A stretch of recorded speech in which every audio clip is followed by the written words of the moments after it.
आज की वीडियो में हम बाबा साहेब के जीवन की हर वो छोटी बड़ी सभी जानकारी देंगे जो आपको जाननी चाहिए। वीडियो थोड़ी लंबी जरूर हो सकती है, पर इस वीडियो के माध्यम से अंबेडकर जी के जीवन संघर्ष के बारे में पूरी तरह से जान पाओगे। तो चलिए बिना देरी के वीडियो को शुरू करते हैं। मित्रों, सन 1891 में भारत की धरती पर एक ऐसे विलक्षण महान व्यक्ति का जन्म हुआ जो दलितों के मुक्तिदाता, उद्धारक और शक्तिशाली नेता साबित हुए।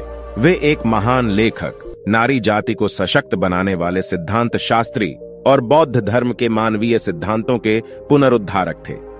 उन्होंने मानव अधिकारों को भारतीय समाज में स्थापित किया और मानवीय समानता की बात की। वे भारतीय मनीषा और धर्म के गहन विचारक, शिक्षा, न्याय और अर्थ के प्रसिद्ध विद्वान थे। वे बौद्धिक प्रतिभा के धनी व्यक्ति थे। उन्होंने छुआछूत और भेदभाव की समस्या को भारतीय समाज से उखाड़ फेंकने का बीड़ा उठाया। महात्मा गांधी के साथ विदेश की आजादी की लड़ाई में कंधे से कंधा मिलाकर चले। बचपन से लेकर सेना की नौकरी में बड़ा पद पाने तक उन्होंने छुआछूत और भेदभाव की असहनीय पीड़ा सही और कसम खाई कि वे हिंदुस्तान से भेदभाव की खाई और छुआछूत के कलंक को मिटाकर रहेंगे और सैकड़ों वर्षों से अपमान, उपेक्षा और तिरस्कार सहते आ रहे दलितों को शिक्षा, न्याय, समानता और सम्मान का अधिकार दिलाकर रहेंगे। यदि आपने अभी तक हमारा चैनल अंबेडकर साहेब जी सब्सक्राइब नहीं किया है तो सब्सक्राइब कर लें और साथ ही बेल आइकन को अवश्य दबाएं ताकि आने वाले वीडियो का नोटिफिकेशन आपको सबसे पहले मिल सके। उस मुक्तिदाता ने महसूस किया कि जब तक देश के संविधान और कानून में दलितों के लिए न्याय, समानता और उन्नति के प्रावधान नहीं किए जाएंगे, तब तक दलित अपनी स्थिति से कभी ऊपर नहीं उठ पाएंगे। उस मसीहा ने महसूस किया कि शिक्षा ही वह ताकतवर हथियार है जो प्रत्येक दलित को सशक्त बना सकती है और उसे अपने मानवीय अधिकार समाज के लोगों व धर्म जाति के ठेकेदारों से वापस दिला सकती है। इसीलिए पहले उस असीम क्षमता के धनी व्यक्ति ने अपने आप को शिक्षा और ज्ञान से भरपूर बनाया। उसके बाद दलितों को समानता, न्याय और अधिकार दिलाने के पक्ष में सशक्त आवाज उठाई। एक गरीब और उपेक्षित वर्ग से उठा वह असाधारण इंसान एक दिन देश के लाखों करोड़ों दलितों के दिल की धड़कन और उनका मसीहा बन गया। जी हां दोस्तों, आज हम बात कर रहे हैं बाबा साहब अंबेडकर की, जिन्हें डॉक्टर भीमराव अंबेडकर कहा जाता है। वे भारतीय संविधान के निर्माता थे।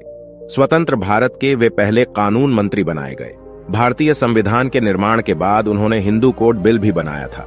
डॉक्टर अंबेडकर का जन्म आज से 133 साल पहले उस कालखंड में हुआ था जब हमारा भारत देश अंग्रेजों का गुलाम था तथा हमारे देश के लोग ब्रिटिश साम्राज्यवाद की पीड़ा भुगत रहे थे।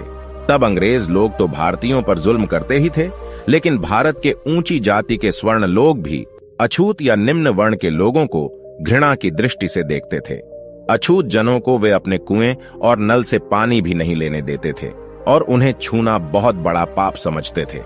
होला में छुआछूत और असमानता के ऐसे युग में मध्य प्रदेश के महू नामक स्थान में एक ऐसे महामानव का जन्म हुआ जो दलित वर्ग के लिए मुक्तिदाता साबित हुआ और उनके महान कार्यों के कारण दलित समाज के लोग उन्हें भगवान मानकर पूजने लगे। उस महापुरुष का नाम डॉक्टर भीमराव अंबेडकर था। अंबेडकर 14 अप्रैल 1891 को पैदा हुए थे। वे अपने माता पिता की 14वीं संतान थे, लेकिन उनके अधिकांश भाई बहन कुछ समय तक जीने के बाद परलोक सिद्धार गए थे। उनके पिता का नाम रामजीराव और मां का नाम भीमाबाई था। दोस्तों, भीमराव के पिता कहने को तो मिलिट्री में सूबेदार थे, लेकिन उन्हें वेतन बहुत ही कम मिलता था।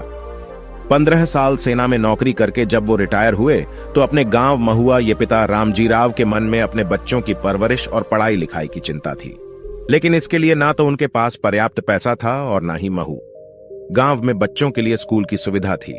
आखिरकार रामजीराव ने अपना गांव छोड़कर सतारा शहर जाने का निर्णय लिया ताकि वे शहर में आजीविका का कोई कार्य या नौकरी कर सकें और अपने तीनों पुत्रों को किसी अच्छे स्कूल में दाखिला करा के उनका भविष्य संवर सके।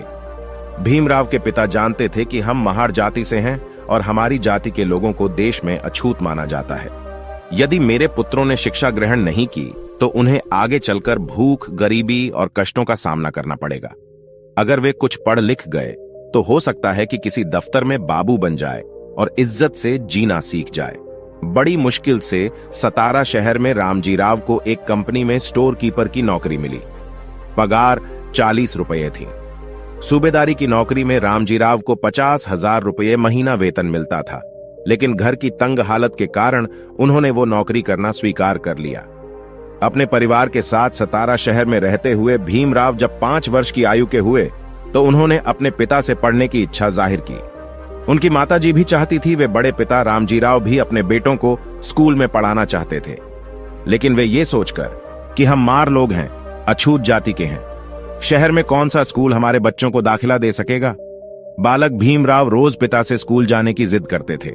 हारकर उनके पिता उन्हें शहर के कुछ स्कूलों में लेकर भी गए, लेकिन सब स्कूलों के संचालक और हेडमास्टरों ने उनके बेटे भीमराव को अपनी शाला में प्रवेश देने से मना कर दिया। एक दिन एक स्कूल का हेडमास्टर बालक भीमराव को अपनी शाला में प्रवेश देने के लिए राजी हो गया, लेकिन उसने शर्त रखी कि भीम को स्कूल में कक्षा के दरवाजे से बाहर बैठकर अपनी पढ़ाई करनी होगी। अपने बेटे को शिक्षा दिलाने के लिए रामजीराव ने यह शर्त भी स्वीकार कर ली। इस तरह भीमराव का दाखिला उस स्कूल में हो गया। भीमराव एक सीधे सादे बालक थे।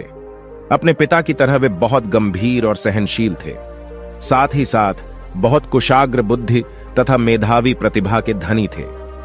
कक्षा के दरवाजे से बाहर वे उस जगह पर अपना टाट बिछाकर बैठते थे जहां छात्र अपने चप्पल और जूते उतारते थे, लेकिन बालक भीम को किसी से कोई शिकायत नहीं थी।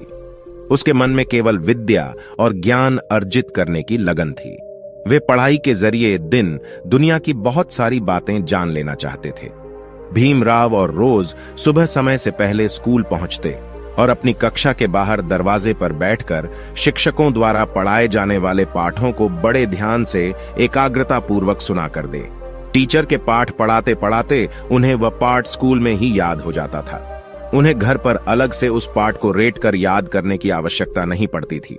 टीचर उनसे पाठ के संबंध में जो जो सवाल पूछते उसका भीमराव एकदम सही सही जवाब दे दिया करते थे। एक दिन गणित के